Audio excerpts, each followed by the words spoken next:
muito boa tarde a todos, espero que vocês estejam muito bem. Iniciando hoje, nessa quarta-feira chuvosa, mais um projeto, o projeto Na Trilha da Regularização, onde eu vou trazer para vocês não só conteúdos jurídicos, como também casos reais do quais eu passei e algumas pessoas conhecidas também, alguns casos que eu vou trazer do qual eu tive conhecimento. Eu vou aqui fixar o tema que eu vou falar hoje com vocês, né? A proposta de hoje. Para você que está chegando agora, seja muito bem-vindo. Pegue o seu café. Me diz aí se está ouvindo direitinho, se me ouve bem, se a imagem tá legal.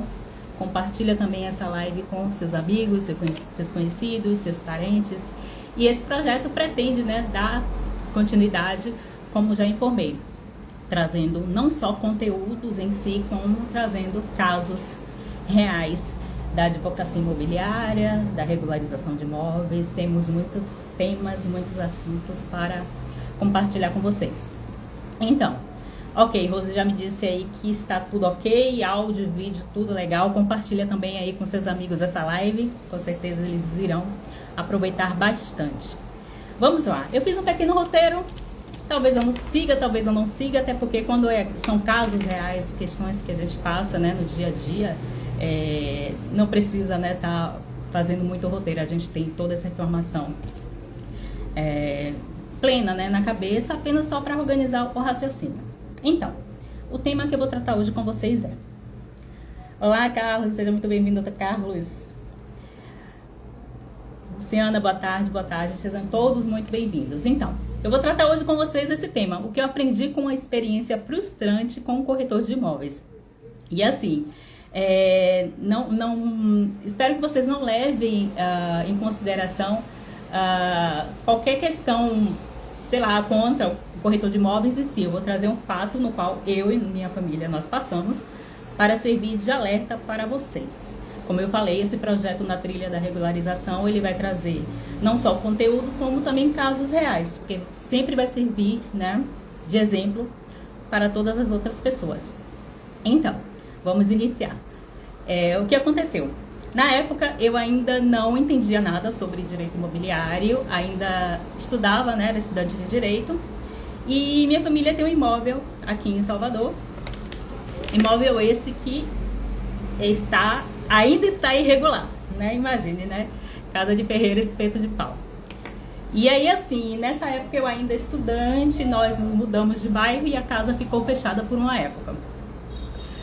Meu pai, então, interessado em vender, conhecia, né, uma corretora, e aí falou com ela do interesse em vender o imóvel, até porque o imóvel fechado, ele perde a sua função social, ele se desgasta com maior facilidade, né? Então tem que ter essa movimentação, essa manutenção em si.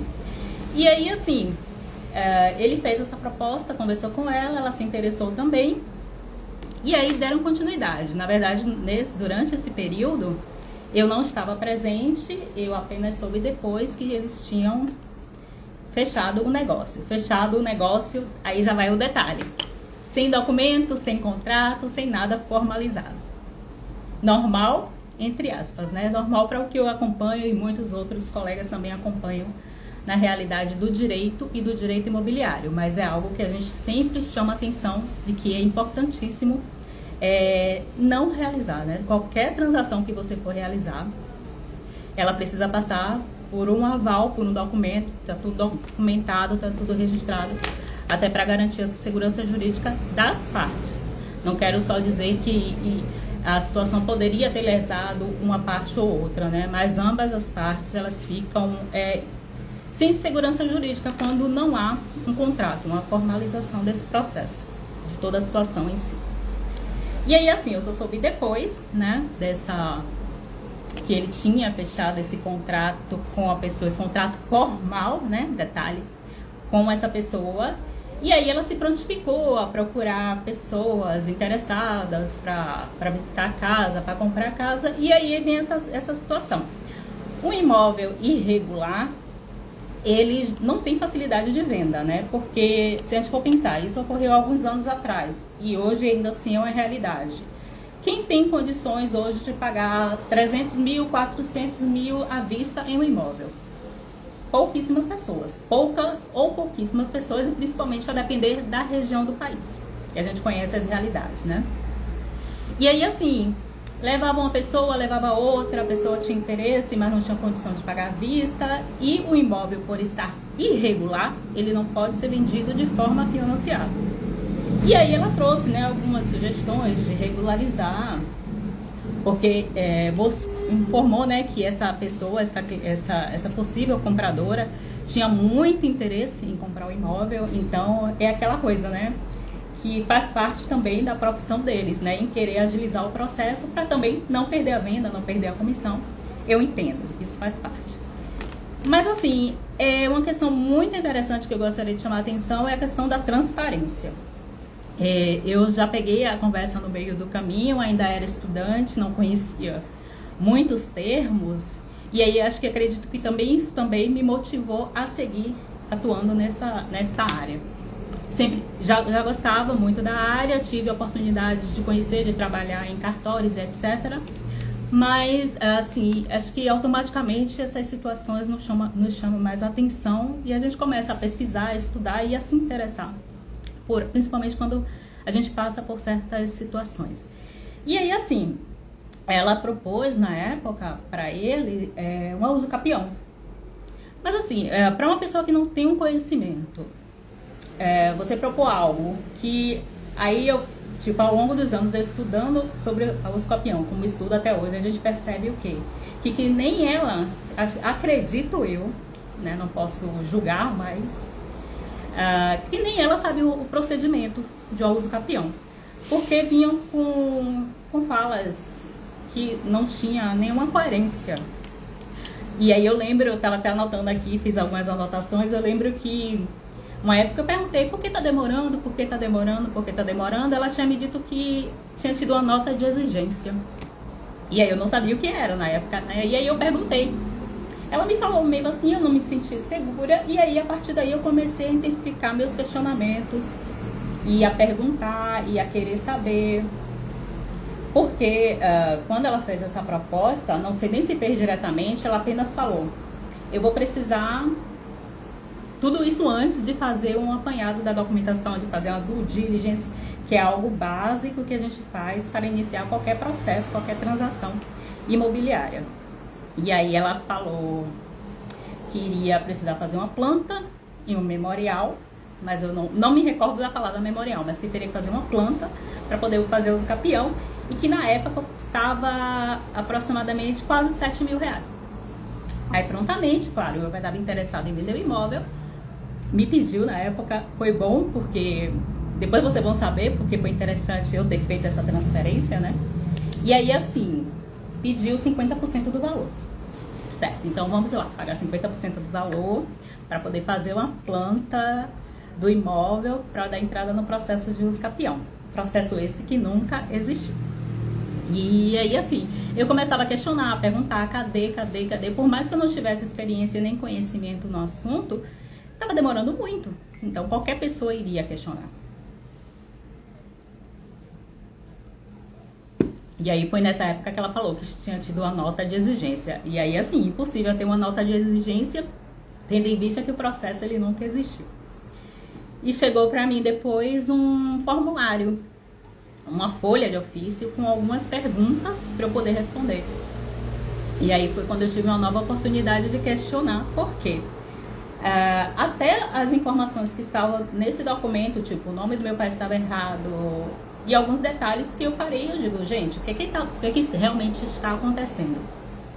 E a partir do momento em que essas coisas vinham acontecendo, e eu já tomando conhecimento do que seria o uso capião, já estudando, já me dedicando, e isso assim, eu não era...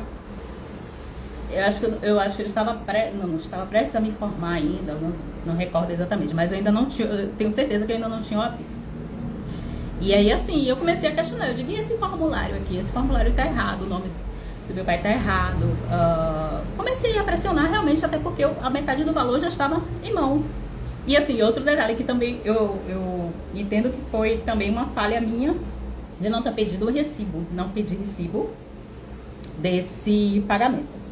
E aí eu comecei a questionar, e aí ela me pediu que eu consertasse esse formulário. Mas assim, eu sou ótima, mas eu sou questionadora demais. E aí eu digo, não, eu me recusei a fazer. É aquela questão, né? Eu sou ótima quando eu quero ser ótima, mas assim, a partir do momento que o trabalho é dela, não caberia a mim fazer. E aí eu fiz o quê? Eu digo, não, eu não vou consertar o formulário, você tem que consertar e fazer a coisa certa. Até porque eu não vou preencher um formulário errado, tendo em vista que ele já chegou para mim errado. E aí ficou nessa, vai, não vai. Esse questionário eu nunca respondi, o questionamento ficou, ela soube desse questionamento, eu falei diretamente a ela que eu não iria fazer. E ficou por isso mesmo. E a partir daí, não teve mais nenhuma condição de continuar o trabalho. E aí eu sempre questionando, cadê a documentação, vai fazer, não vai fazer. E essa conversa de uso capião se encerrou, né? E foi tudo tão... assim, tudo tão estranho. Porque como é que uma pessoa se dispõe a oferecer um serviço para um cliente sem ao menos saber qual o serviço, como funciona o serviço, qual a dinâmica do serviço, o que é necessário para o serviço. Até porque um corretor de imóveis, ele não pode sozinho fazer um uso capião. Um processo de uso capião, sendo ele judicial ou extrajudicial, vai precisar da participação de um advogado. E aí, assim, em nenhum momento ela falou sobre isso, em nenhum momento ela falou que teria um advogado, em nenhum momento ela falou ou até citou nomes de outros profissionais, apenas dizia que o engenheiro, ou era o arquiteto, não lembro, iria no imóvel para fazer as medições e etc, mas isso nunca saiu desse imaginário criado por ela, né, certamente. E aí eu comecei a questionar, pressionar e ia falar, né, já que não vai ser feita a regularização, devolve o dinheiro. E aí ficamos nessa, devolve o dinheiro, não devolve o dinheiro, devolve o dinheiro. E isso durou anos e anos e anos, né? E é interessante pensar o quê? A gente para pensar até que ponto é interessante ter essa confiança por completo em uma pessoa que não ao meu ver, não tem caráter algum, né? Eu realmente fiquei muito desapontada com tudo isso, porque foi uma pessoa que ele confiou, foi uma pessoa que ele foi, buscou e disse vamos, e sempre se prontificou a entregar, né, tudo que era pedido. Mas assim, a gente percebe a fragilidade, né, do profissional em si, não saber o que está fazendo, de não saber por onde começar e não assumir os seus erros. Eu acho que a partir do momento que você não tem condições de fazer aquele trabalho, é só chegar e falar, olha, eu não tenho condições de fazer, foi algo que estava além das minhas possibilidades, e mostrar as opções. Temos essas e essas e essas opções, mas se você continua a fingir de que nada está acontecendo, realmente é algo que demonstra o caráter da pessoa, né? E aí, assim, por ser uma experiência real, ela fica, não tem jeito. É aquela coisa, é aquele profissional que eu não quero ver, que eu não jamais irei indicar, que, assim, eu quero distância, e eu sou dessa forma, até porque eu faço o máximo para poder atender as expectativas dos meus clientes. Claro que em um processo judiciário, na maioria das vezes, a gente não tem condições de dizer, olha, teremos a resposta, teremos a sentença tal dia. Mas assim, a comunicação é feita, a comunicação com o cliente é sempre feita, é sempre apresentada, olha, o processo está nessa situação, está assim, precisa disso, não precisa daquilo. Estou dando andamento, uma mensagem no WhatsApp, a maioria dos meus contatos com os clientes é realmente pelo WhatsApp, é bem mais ágil, né?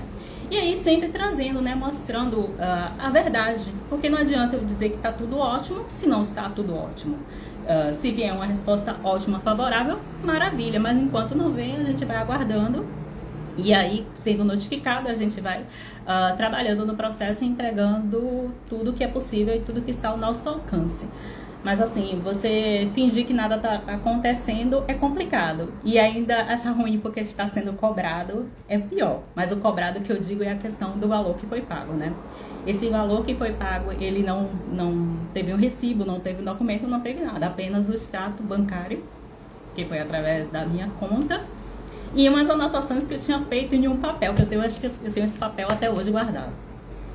E aí, assim, é uma luta, né, para poder estar reavendo esses valores, até porque a pessoa ainda enrola para pagar. É complicado, muito complicado. E aí, assim, serve de alerta, tanto para mim, claro, que eu terei novas transações com corretores, sim, e serve para todos nós, na verdade, né, sempre estarmos atentos a tudo isso, a toda essa situação, deixar toda formalizada num contrato. Se verificar que as informações passadas elas estão inseguras, buscar um outro profissional, acho que não tem problema algum. Se, no caso, você enquanto cliente, nós enquanto clientes, se tivermos, até como acontece também com nós advogados, vem um cliente, fala com a gente, fica meio inseguro, busca outro. Tem total liberdade para isso.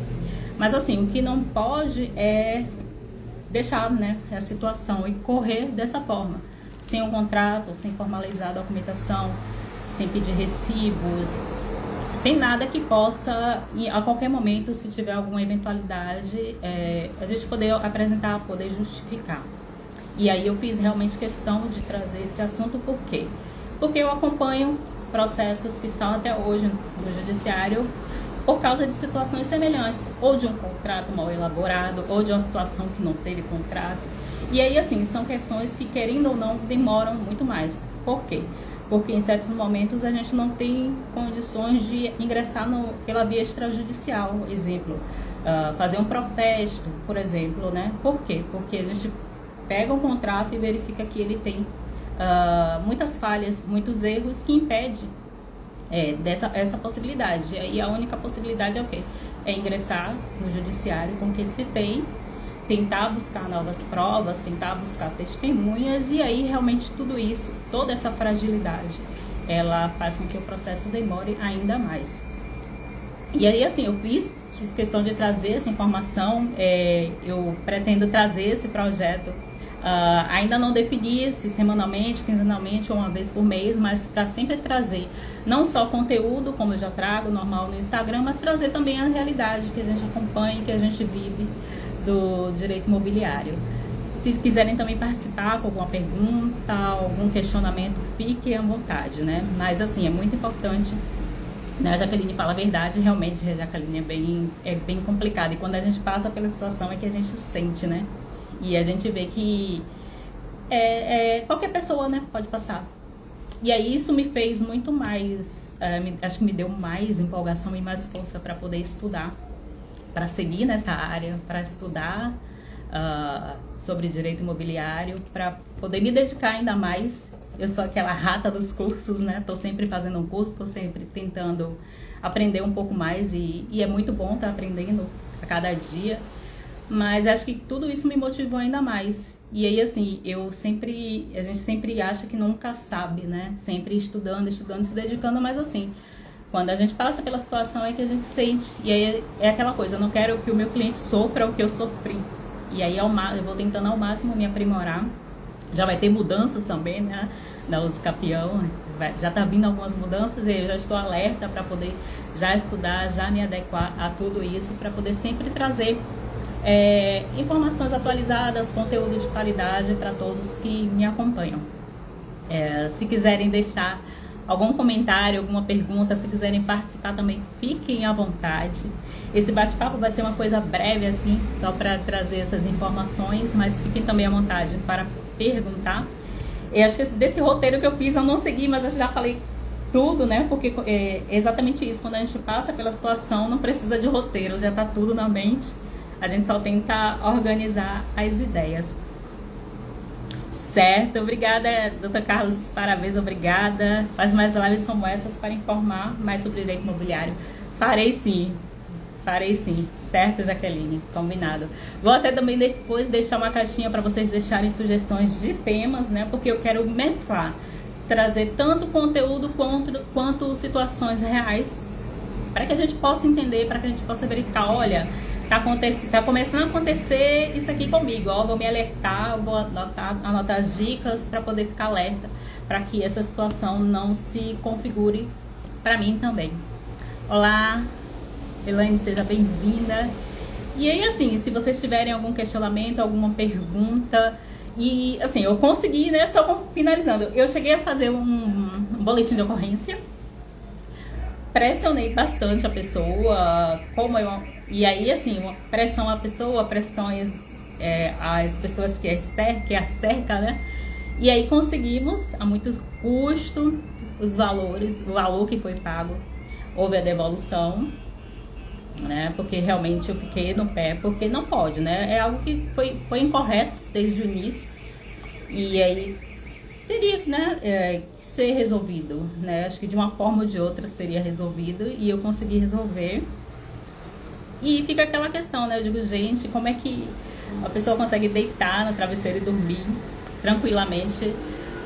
Se faz isso comigo, certamente faz com outras pessoas, né? Eu não sei. Espero que não, mas fica sempre essa dúvida. E assim, é complicado, é uma situação realmente complicada.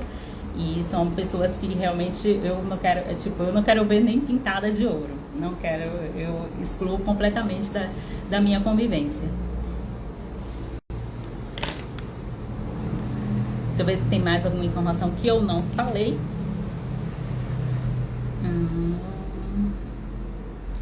Não, só deixar realmente esse alerta, né? Que assim, não só eu quanto advogada, mas qualquer outro profissional, quando se prontifica a prestar um serviço, é fundamental estar atento ao que vai prestar, ao serviço que vai prestar, a conhecer, né? E principalmente nós advogados, corretores, e eu tenho que puxar a sardinha para o nosso lado, conhecer o procedimento. E ser sincero e falar, quando não sabe, olha, eu não sei, eu vou buscar um profissional para me ajudar, ou então busque outro profissional, deixar o cliente livre, mas jamais tentar levar uma situação por interesse financeiro, mesmo que essa situação leve a algum prejuízo para a pessoa, né? E assim, serve de alerta, serve de exemplo do que não fazer, serve de alerta, né? Serve para ficar atento. E assim, é isso, gente. Eu tinha combinado aqui uns 30 minutos de conversa. Se alguém quiser falar, quiser trazer algum questionamento, quiser trazer alguma sugestão, fique à vontade. Estaremos